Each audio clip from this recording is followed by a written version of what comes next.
उपेंद्र कुशवाहा पहुंचे दिल्ली। थोड़ी देर में अमित शाह से करेंगे मुलाकात। सीट शेयरिंग को लेकर नाराज हैं उपेंद्र कुशवाहा।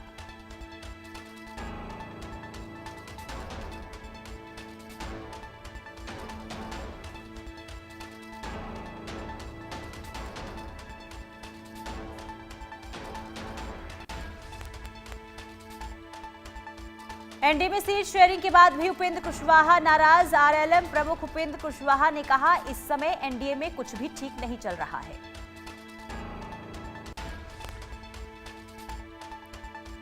केंद्रीय मंत्री नित्यानंद राय ने कहा, जैसा कि उपेंद्र कुशवाहा ने कहा, सब कुछ ठीक है और सब कुछ ठीक हो जाएगा।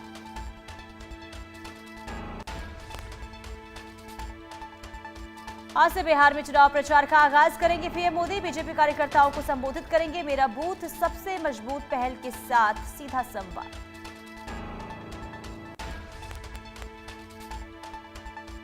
एनडीए में सीट बंटवारे के बावजूद भी नहीं थम रहा गतिरोध। जेडीयू ने नीतीश कुमार को सीएम चेहरा बनाने की रखी शर्त। चिराग को ज्यादा सीटें देने से भी नाराजगी।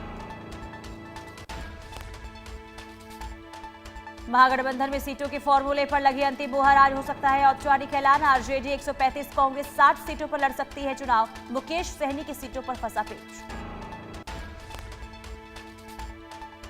आरजेडी नेता मृत्युंजय तिवारी ने कहा कि महागठबंधन में सब ठीक है, कोई किंतु परंतु नहीं, कोई सिर्फ टब्बल नहीं है। महागठबंधन एकजुट है और मजबूत से चुनाव लड़ रहा है।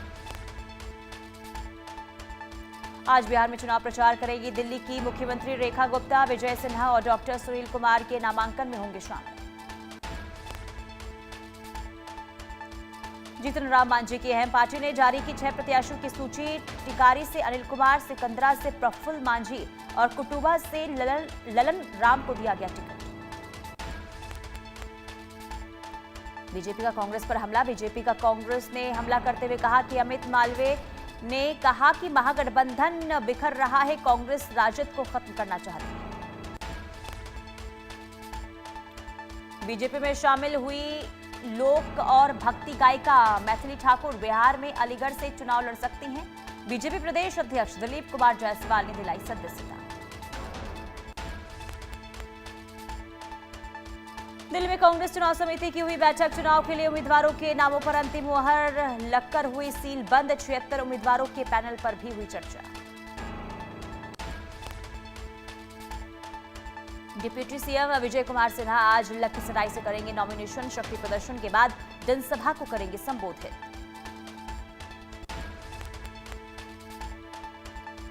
आज नामांकन करेंगे तेजस्वी यादव। राघोपुर सीट के लिए एसडीएम कार्यालय में पर्चा भरेंगे तेजस्वी यादव। बिहार चुनाव के लिए बीजेपी की पहली लिस्ट जारी। 71 उम्मीदवारों का ऐलान किया गया। सम्राट चौधरी को तारापुर से टिकट दिया गया। लखीसराय से विजय सिन्हा बने उम्मीदवार।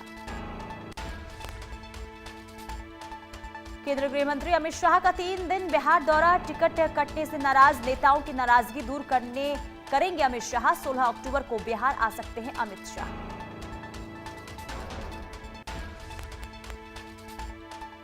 बीजेपी नेता संजय जायसवाल का बड़ा दावा। पीएम मोदी और सीएम नीतीश कुमार के कार्य पर जनता को पूरा भरोसा है। हम ऐतिहासिक जीत हासिल करने जा रहे हैं।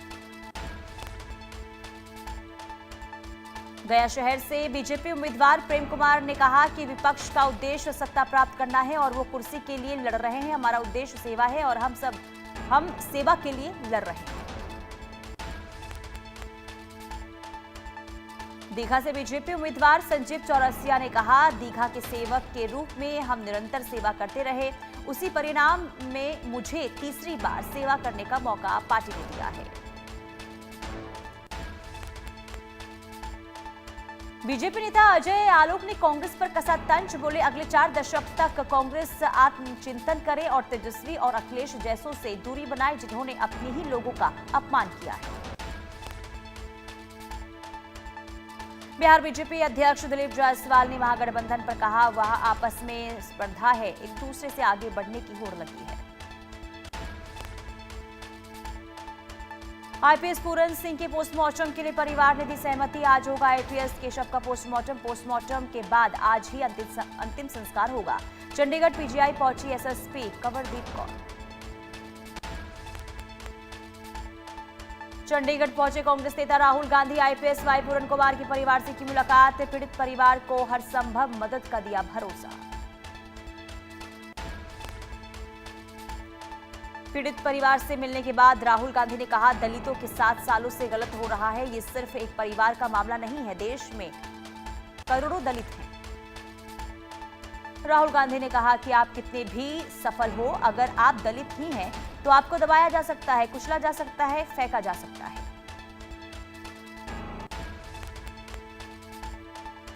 आईपीएस पूरन के घर पहुंचे केंद्रीय मंत्री चिराग पासवान। चिराग पासवान ने पीड़ित परिवार से मुलाकात की। चिराग पासवान ने आईपीएस को दी श्रद्धांजलि।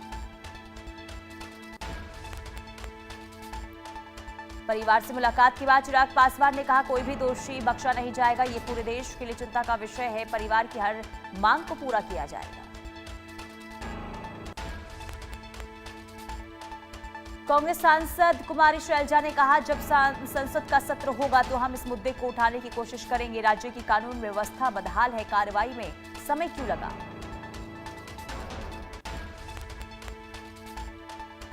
हरियाणा में आईपीएस सुसाइड केस में सरकार का बड़ा एक्शन। हरियाणा के डीजीपी शत्रुजीत कपूर को छुट्टी पर भेजा गया। ओपी सिंह हरियाणा के कार्यवाहक डीजीपी नियुक्त किए गए।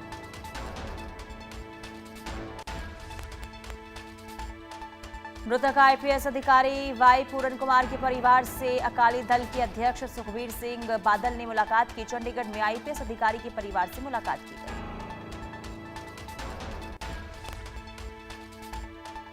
आईपीएस वाई पूरन सुसाइड मामले में नया मोड़ सामने आया। हरियाणा में अब एएसआई ने दी जान, खुद को गोली मारकर की आत्महत्या। सुसाइड नोट में लिखा, आईपीएस पूरन कुमार ने परेशान किया। मृतक के पास से सुसाइड नोट और पिस्तौल बरामद।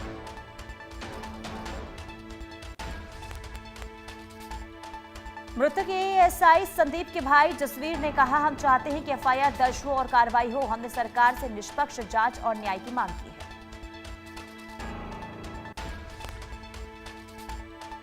रोहतक के एसीपी प्रतीक अग्रवाल और एसडीएम आशीष कुमार ने मृतक पुलिस अधिकारी के परिवार से मुलाकात की। परिवार ने पुलिस प्रशासन को शव सौंपने से इनकार किया।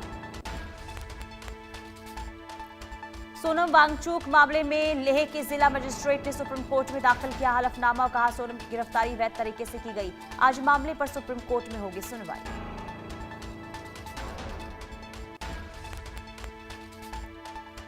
यूएस के लिए फिर अंतर्राष्ट्रीय डाक सेवा की शुरुआत हो गई है। अंतर्राष्ट्रीय डाक सेवा शुरू करेगा भारत। अमेरिका के लिए सभी तरह की अंतर्राष्ट्रीय डाक सेवाएं शुरू होंगी। दिल्ली और एनसीआर में बढ़ते वायु प्रदूषण के कारण ग्रैप 1 लागू किया गया। खराब वायु गुणवत्ता सूचकांक 211 अंक दर्ज होने के बाद ग्रैप 1 लागू किया गया। जैसलमेर बस अग्निकांड में अब तक 20 बस यात्रियों की मौत हो गई। हादसे में 20 यात्रियों की जिंदा जलने से मौत। जैसलमेर बस अग्निकांड पर पीएम मोदी ने जताया दुख। एक्स पर किया पोस्ट। हादसे में हुई जान माल की हानि से व्यथित हूं। घायलों के शीघ्र स्वस्थ होने की प्रार्थना करता हूं। अमित शाह ने एनएसजी में बड़े बदलाव की घोषणा की। एनएसजी को 6 जोन में बांटा गया। अयोध्या में बनेगा एनएसजी का नया सेंटर। पुलिस जैसा परीक्षण दिया जाएगा। अभिनेता ऋतिक रोशन ने खटखटाया दिल्ली हाईकोर्ट का दरवाजा। अपने व्यक्तित्व अधिकारों की सुरक्षा के लिए पहुंचे दिल्ली हाईकोर्ट। दिल्ली हाईकोर्ट में मामले पर आज सुनवाई होगी।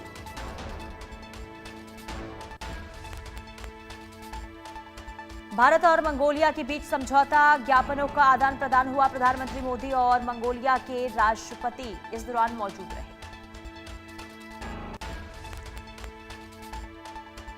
दिल्ली में मंगोलिया के राष्ट्रपति सुरेल सुख उखाना ने पीएम मोदी से मुलाकात की। दिल्ली के हैदराबाद हाउस से प्रधानमंत्री मोदी से मुलाकात की गई। दोनों नेताओं में हुई द्विपक्षीय बैठक।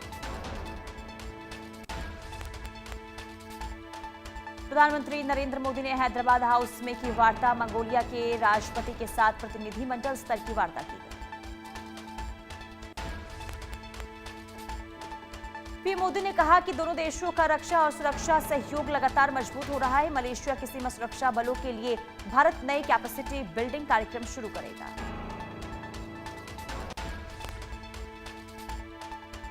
पीएम मोदी ने कहा कि दोनों देश इंडो पैसिफिक का समर्थन करते हैं। ग्लोबल साउथ की आवाज का सशक्त करने के लिए हम मिलकर काम करते हैं।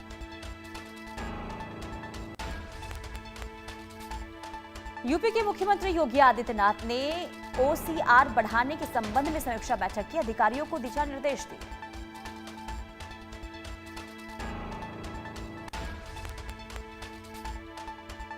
देहरादून में पुष्कर सिंह धामी ने बांटे नियुक्ति पत्र। दून मेडिकल कॉलेज में नियुक्ति पत्र वितरित किया मुख्यमंत्री ने।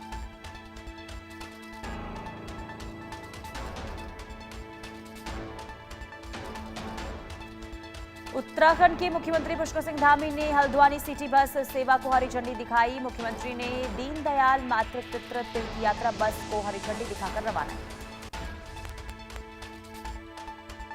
राजस्थान उदयपुर में केंद्र शासित प्रदेशों के पर्यटन मंत्रियों का राष्ट्रीय सम्मेलन हुआ। केंद्रीय मंत्री गजेंद्र सिंह शेखावत, राजस्थान की उप मुख्यमंत्री दिया कुमारी ने शिरकत की।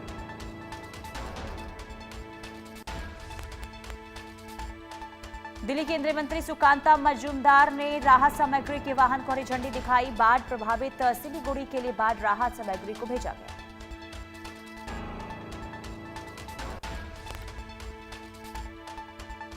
अजमेर हाईवे पर बड़ा हादसा चला। डीजल से भरे हुए टैंकर के पहियों में लगी आग, चलती गाड़ी आग का गोला बनी, हड़कंप मचा।